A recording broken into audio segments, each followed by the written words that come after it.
I found it while replacing some floorboards in my bedroom. It was a metal case that had become rusted over who knows how long.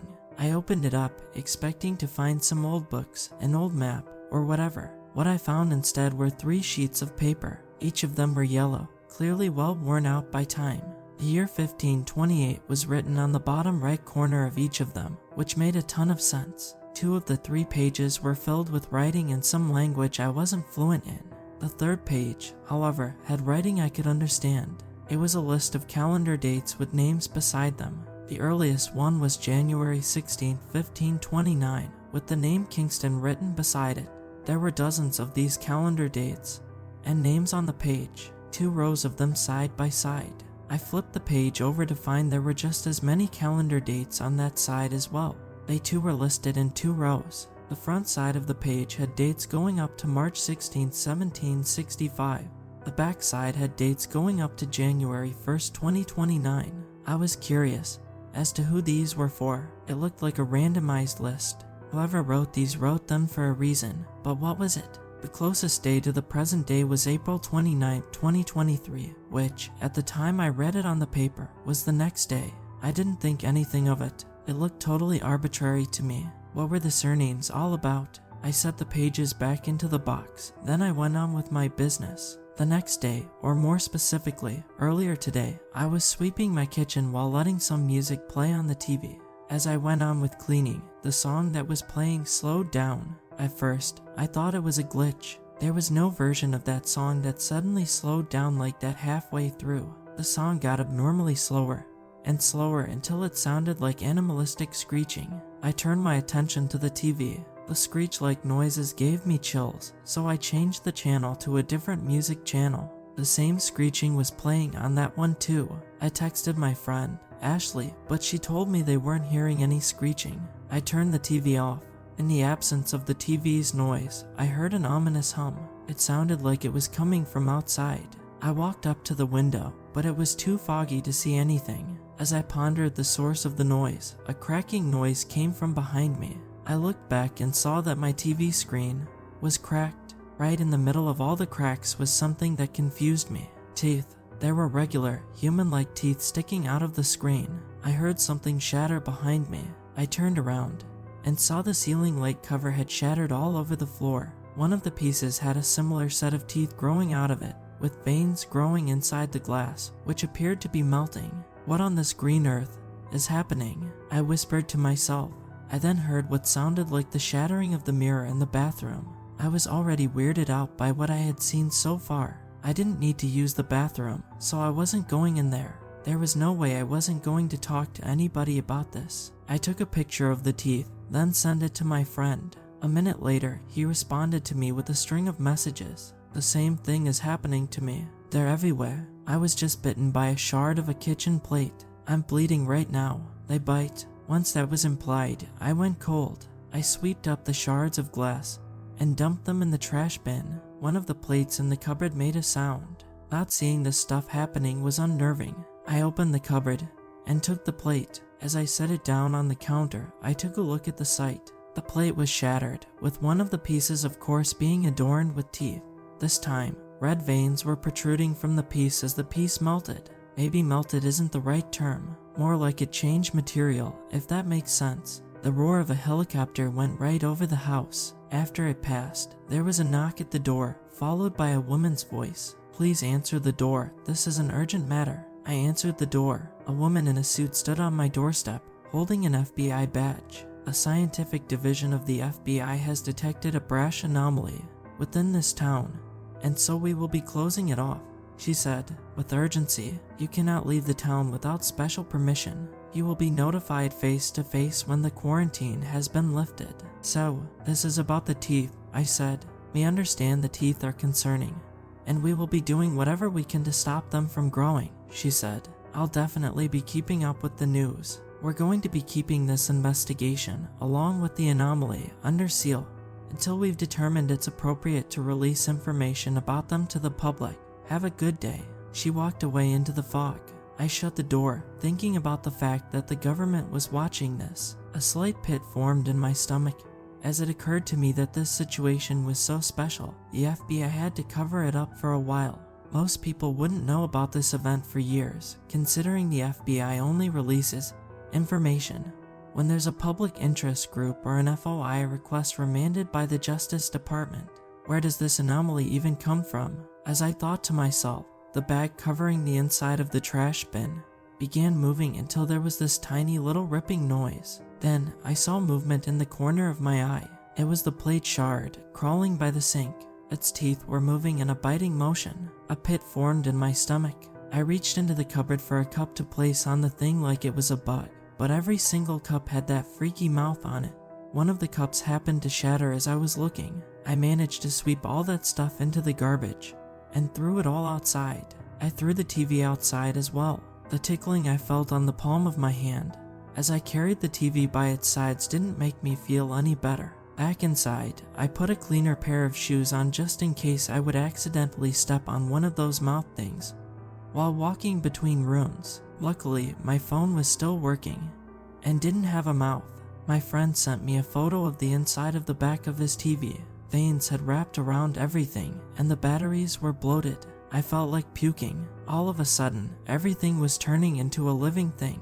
I took a hammer outside and smashed my TV a dozen times. Purple blood began dripping out of the cracks. I went back inside, not planning on even looking at that TV again. I sat on my couch, looking around to make sure no mutant creatures were crawling around in at least the living room. I texted Ashley about the thing going on in town. She lived only one town over, so she wouldn't have been caught up in this or informed at all. After I hit send, my message wouldn't go through. It kept giving me an error message. As I grew annoyed with the error, I recalled the sheet of paper with the dates. It couldn't be. Was it really hinting at what was happening today? I fished the paper out and looked at the date again. April 29th, 2023. My name, although it was happening across town. But I guess I was supposed to be the main victim. I decided to go through each of the dates and names to see if the paper was legit. Many of the calendar dates had common names beside them. I typed the first one into Google to see which event it referred to. All that came up were official websites for various cities named Kingston. Advanced search parameters didn't help yield anything either. Kingston was such a common name, so of course nothing was going to come up. The 5 up the list only gave me the same lack of information, so was it a coincidence? I looked at each of the surnames, searching for a name that was familiar to me. One name stumped me. It wasn't a person's name.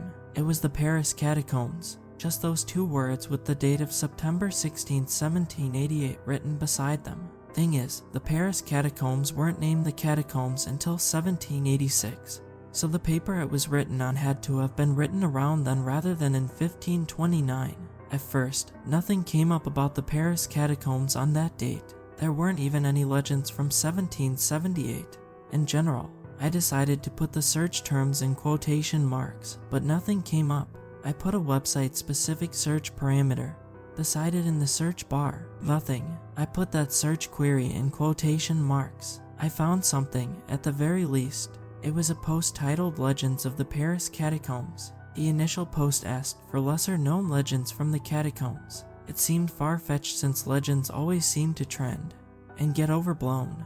But one of the comments suggested something else. My great-grandparents lived in France. They had a story that had been passed down for a couple of centuries that I've been told repeatedly throughout my whole life so far. Apparently, my grandpa's great-grandmother stumbled upon the catacombs and saw a yellow mist that moved on its own. She heard noises she had never heard before coming from deep inside the grave, and things she couldn't describe poked out of the mist.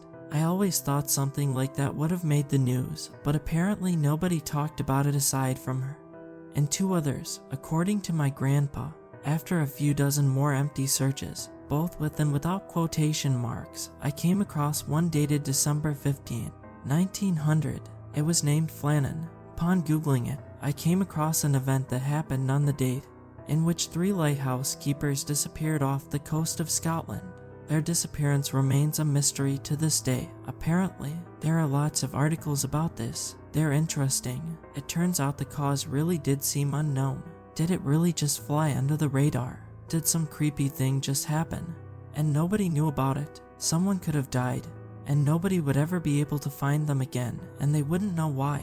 The person who disappeared had to have known why. They experienced it firsthand. If they weren't dead but trapped, nobody would know. I felt cold thinking about it, so I moved on to the next familiar surname. Looking up Rugmass 1915 brought up images of a rundown house in Ohio.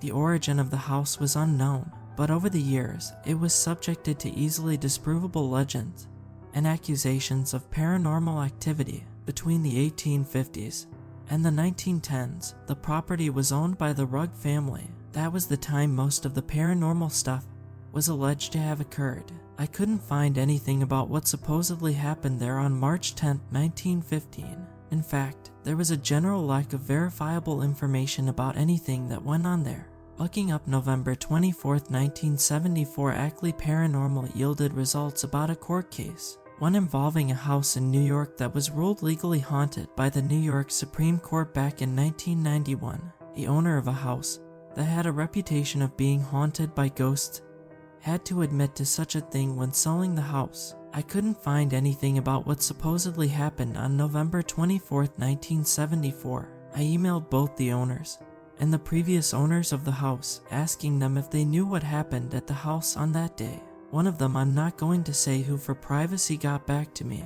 This is what their message read. Is this a day you randomly selected? How did you get any clue that something happened then? And checking for a hoax, I responded, a hoax? Who told you? I guess word always gets out somehow. I'm not going to say a thing about what happened. It's too discomforting, and I would sound insane. They replied, it was interesting there'd be something they didn't want to mention out of fear of sounding insane, since it was mentioned that ghosts casually interacted with those living in the house on a regular basis, especially during the 70s. The following calendar dates yielded the same type of thing, some with no event popping up in any search results, others in which an event that happened on the respective date did come up. Here are some dates that stood out to me for some odd reason. October 13, 1986, Queen Anne. March 17, 1995, East Shore. June 3, 2002, Bauer. March 17, 2005, Monte Vista. March 23, 2007, Ken. October 8, 2008, Welland. November 11, 2011, Morris. March 5, 2014, Malay. October 4, 2016, Grove. July 27, 2022, Matthews and Livingston. And then that last one, January 1st, 2029, Alt, Smith. I'm guessing the lack of room on the page was the reason it was the last one written. But if predating all those events was important, wouldn't there be another page? I mean, if it all happened to fit entirely on one page, that would be a nice coincidence. Either way, something was going to happen to an Alt Smith on the first day of 2029. My phone is making an unsettling, erratic, buzzing noise. I'm going to post this right now, then I'm going to figure out this anomaly.